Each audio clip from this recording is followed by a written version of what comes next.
ಮುಳಬಾಗಿಲು ತಾಲೂಕಿನ ತಾಯ್ಲೂರು ಹೋಬಳಿ ವ್ಯಾಪ್ತಿಯ ಧೋಲಪಲ್ಲಿ ಗ್ರಾಮದ ಭಾಸ್ಕರ್ ನಾಯ್ಡು ಎಂಬ ವ್ಯಕ್ತಿ ಅನಾರೋಗ್ಯದಿಂದ ನರಳುತ್ತಿದ್ದು ಅವರನ್ನ ತಾಯ್ಲೂರು ಪ್ರಾಥಮಿಕ ಆರೋಗ್ಯ ಕೇಂದ್ರಕ್ಕೆ ಕರೆತರಲು ಸಕಾಲಕ್ಕೆ ಆಂಬ್ಯುಲೆನ್ಸ್ ಸೇವೆ ಸಿಗದೆ ಆನಂತರದಲ್ಲಿ ಆಸ್ಪತ್ರೆಯಲ್ಲಿ ವೈದ್ಯರ ಕೊರತೆಯಿಂದ ಸಾವನ್ನಪ್ಪಿದ್ದು ಗ್ರಾಮಸ್ಥರ ಆಕ್ರೋಶಕ್ಕೆ ಕಾರಣವಾಗಿದೆ. ಇನ್ನು ಈ ಸಂಬಂಧ ಬಹುಜನ ಸಂಘಟನೆಗಳ ಒಕ್ಕೂಟಗಳ ಪದಾಧಿಕಾರಿಗಳು ಪ್ರಾಥಮಿಕ ಆರೋಗ್ಯ ಕೇಂದ್ರದ ಮುಂದೆ ಜಮಾವಣೆಗೊಂಡು ವೈದ್ಯರ ಕೊರತೆ, ಆಂಬ್ಯುಲೆನ್ಸ್ ಸೇವೆಯ ವ್ಯತ್ಯಯದ ಬಗ್ಗೆ ಗಂಭೀರ ಆರೋಪ ಮಾಡಿ ಈ ಕೂಡಲೇ ಆಗಿರುವ ಅನ್ಯಾಯಕ್ಕೆ ನ್ಯಾಯ ಕೊಡಿಸಬೇಕು. ಮುಂದೆ ಈ ರೀತಿಯ ಅನಾಹುತಗಳು ಜರುಗದಂತೆ ಸ್ಥಳೀಯ ಆಡಳಿತಾಧಿಕಾರಿಗಳು ಕ್ರಮ ಕೈಗೊಳ್ಳಬೇಕು. ಇಲ್ಲವಾದಲ್ಲಿ ಮುಂದಿನ ದಿನಗಳಲ್ಲಿ ಸಂಘಟನೆಯ ವತಿಯಿಂದ ಉಗ್ರ ಹೋರಾಟದ ಎಚ್ಚರಿಕೆ ನೀಡಿದರು. ಇವತ್ತಿನ ದಿನ ಧೋಲಪಲ್ಲಿ ಗ್ರಾಮದ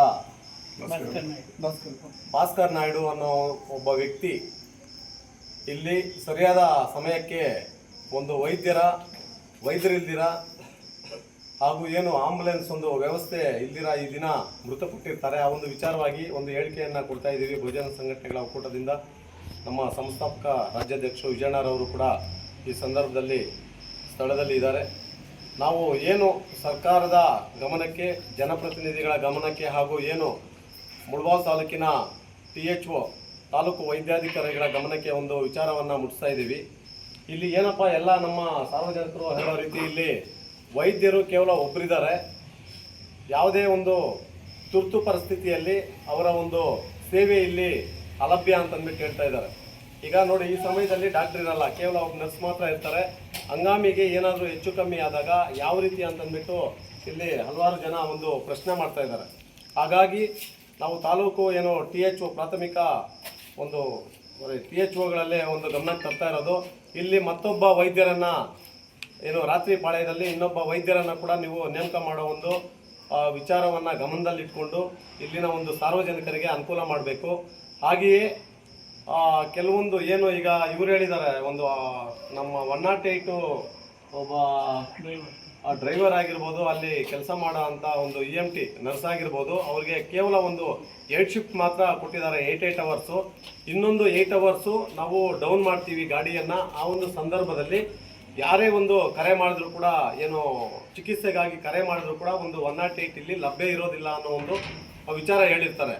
ಹಂಗಂದ್ರೆ ಅವ್ರು ಕೇವಲ 2 ನರ್ಸು ಕೇವಲ 16 ಗಂಟೆ ಮಾತ್ರ ಕೆಲಸ ಮಾಡ್ತಾ ಇರ್ತಾರೆ. ಇನ್ನೊಂದು 8 ಅವರ್ಸು ಇಲ್ಲಿ ನಮ್ಮ 108 ಲಭ್ಯ ಇರಲ್ಲ. ಆದರೆ ಇಲ್ಲಿ ಅದ್ರ ಮೇಲೆ 24/7 ಅಂತಂದ್ಬಿಟ್ಟು ಒಂದು ಹಾಕಿರ್ತಾರೆ. ಏನು ದಿನದ ಒಂದು 24 ಗಂಟೆ ಕೂಡ ಸಾರ್ವಜನಿಕರ ಒಂದು ಸೇವೆಗಾಗಿ ಆಂಬುಲೆನ್ಸ್ ಇದೆ ಅಂತಂದ್ಬಿಟ್ಟು. ಆದರೆ ತುರ್ತು ಸಂದರ್ಭದಲ್ಲಿ ಅದೇ ಸೇವೆ ಇಲ್ಲಿ ಜನರಿಗೆ ಸಿಗ್ತಾ ಇಲ್ಲ. ಹಾಗಾಗಿ ನಮ್ಮ ಜನಪ್ರಿಯ ಶಾಸಕರಲ್ಲಿ ಕೂಡ ನಾವು ಒಂದು ಮನವಿ ಮಾಡ್ತಾ ಇದ್ದೀವಿ. ಈ ಸಂದರ್ಭದಲ್ಲಿ ಅದನ್ನು ತಾವು ಗಮನದಲ್ಲಿಟ್ಕೊಂಡು ಸರ್ಕಾರದ ಮಟ್ಟದಲ್ಲಿ ಈ ಏನು ಒಂದು ಆರೋಗ್ಯದ ವಿಚಾರದಲ್ಲಿ ಜನರಿಗೆ ಒಂದು ಸೇವೆ ಒದಗಿಸುವಲ್ಲಿ ಆಂಬುಲೆನ್ಸ್ ಒಂದು ವ್ಯವಸ್ಥೆ ಕೂಡ ಉತ್ತಮವಾಗಿ ಕಲ್ಪಿಸ್ಕೊಡ್ಬೇಕು ಅಂತಂದ್ಬಿಟ್ಟು, ಆದ್ದರಿಂದ ಜನಪ್ರಿಯ ಶಾಸಕರು ಇದ್ರ ಕಡೆ ಹೆಚ್ಚಿನ ಗಮನ ಕೊಡಬೇಕಾಗಿದೆ.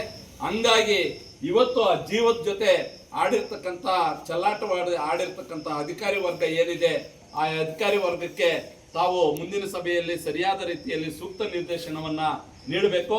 ಅದರ ಜೊತೆಗೆ ಏನಿವತ್ತು ಸಂಬಂಧಪಡ್ತಕ್ಕಂಥ ಅಧಿಕಾರಿ ಬಂದು ಬರ್ತಕ್ಕಂಥ 10ನೇ ತಾರೀಕು ಒಳಗಡೆ ಈ ಒಂದು ತಾಯ್ಲೂರು ಹೋಬಳಿ ಮಟ್ಟದ ಕೇಂದ್ರ ಸ್ಥಾನವಾಗಿರ್ತಕ್ಕಂಥ ಆಸ್ಪತ್ರೆಗೆ ಒಬ್ಬರು ಡಾಕ್ಟರು ಮತ್ತೆ ರಾತ್ರಿ ಪಾಳಯದಲ್ಲಿ ಒಂದು ಡಾಕ್ಟರ್ನ ನೇಮಿಸ್ತೀವಿ. ಹೆಣ್ಣಾಳೊಬ್ರು ಗಂಡಾಳೊಬ್ರು 2 ಡಾಕ್ಟರ್ಗಳನ್ನ ಕೊಡ್ತೀವಿ ಅಂತೇಳಿ 10ನೇ ತಾರೀಕುವರೆಗೂ ಸಮಯ ತಗೊಂಡು ಹೋಗಿದ್ದಾರೆ. 10ನೇ ತಾರೀಕು ಒಳಗಡೆ ತಾವು ಏನಾದ್ರೂ ಇಲ್ಲಿಗೆ ಸಂಬಂಧಪಡ್ತಕ್ಕಂಥ ಡಾಕ್ಟರ್ಗಳನ್ನ ನೇಮಿಸಿ ಸರಿಯಾದ ಒಂದು ವ್ಯವಸ್ಥೆ ಇಲ್ಲಿ ನಿರ್ಮಾಣವಾಗಲಿಲ್ಲ ಅಂತಂದ್ರೆ ಬಹುಜನ ಸಂಘಟನೆಗಳ ಹೋರಾಟ ಮುಂದುವರಿತದೆ. 10ನೇ ತಾರೀಕು ಮೇಲೆ ಸಂಬಂಧಪಡ್ತಕ್ಕಂಥ ತಾಲೂಕಾ ಆಡಳಿತದ ವಿರುದ್ಧವಾಗಿ ಧ್ವನಿ ಎತ್ತಬೇಕಾಗ್ತದೆ ಅಂತ ಕೂಡ ಈ ಸಂದರ್ಭದಲ್ಲಿ ಬಹುಜನ ಸಂಘಟನೆಗಳ ಒಕ್ಕೂಟ ಒತ್ತಾಯಿಸ್ತಾ ಇದೆ. ಏನು ಎಲ್ಲಾ ನಿದರ್ಶನಗಳನ್ನು ಈ ಹೋಬಳಿ ಕೇಂದ್ರ ಸ್ಥಾನನೇ ಅಲ್ಲ, ತಾಲೂಕಿನಲ್ಲಿ ಇಡೀ ತಾಲೂಕಿನಲ್ಲಿ ಈ ವ್ಯವಸ್ಥೆ ಬದಲಾಗಬೇಕು. ಆಯಾ ಕೇಂದ್ರ ಸ್ಥಾನಗಳಲ್ಲಿ ಆ ಒಂದು ಏನು ಸಂಬಂಧಪಡ್ತಕ್ಕಂಥ ಸಮಸ್ಯೆಗಳಿದ್ದಾವೋ ಆ ಸಮಸ್ಯೆಗಳನ್ನ ಪರಿಗಣಿಸಿ ಆ ಒಂದು ಭಾಗದ ಜನಕ್ಕೆ ಒಳ್ಳೆ ರೀತಿಯ ಒಂದು ವ್ಯವಸ್ಥೆ ನಿರ್ಮಾಣ ಆಗಬೇಕು ಅಂತ ಹೇಳಿ ಕೂಡ ಬಹುಜನ ಸಂಘಟನೆಗಳ ಒಕ್ಕೂಟ ಒತ್ತಾಯಿಸ್ತಾರೆ.